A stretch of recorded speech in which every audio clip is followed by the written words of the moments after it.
Hello and a very warm welcome to our second virtual retail roadshow. Firstly, we hope you and your families are all keeping safe and well. For those of you who don't know us, I'm Lucy and I'm the buying manager overseeing men's, women's and adults and kids essentials. Hi everyone, and I'm Jane. I'm the merchandising manager looking after the same areas that Lucy does.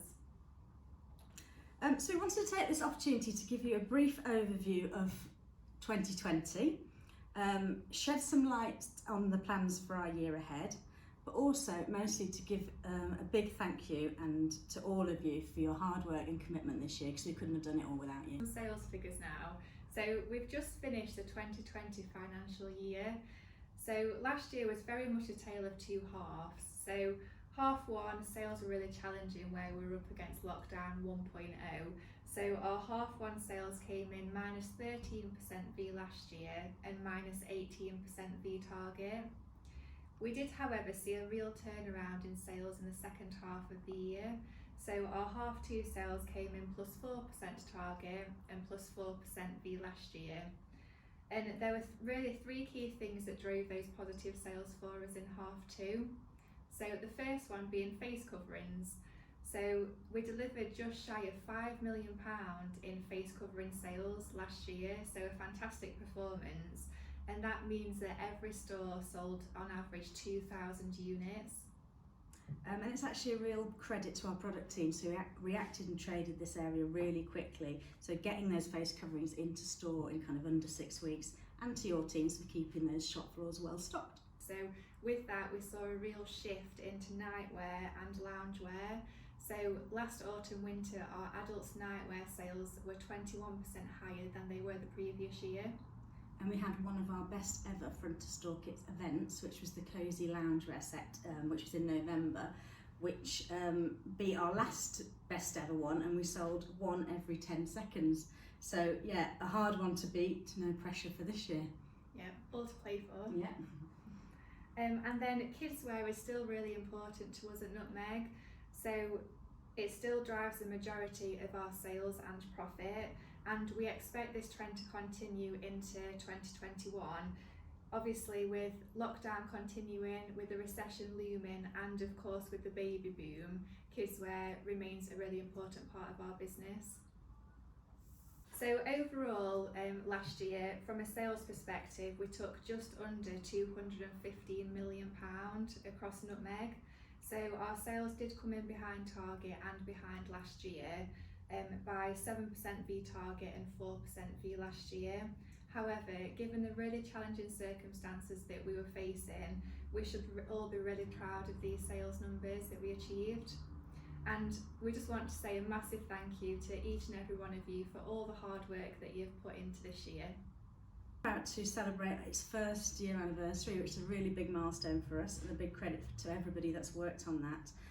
So the website is currently contributing to about 3% of our Nutmeg sales, but watch this space for 2021. Another great milestone for us was that we were the first and only supermarket to introduce flat pricing across kidswear last year. So that's a great achievement and something really great for our customers. So despite a child's age, they're still paying the same price across all age ranges.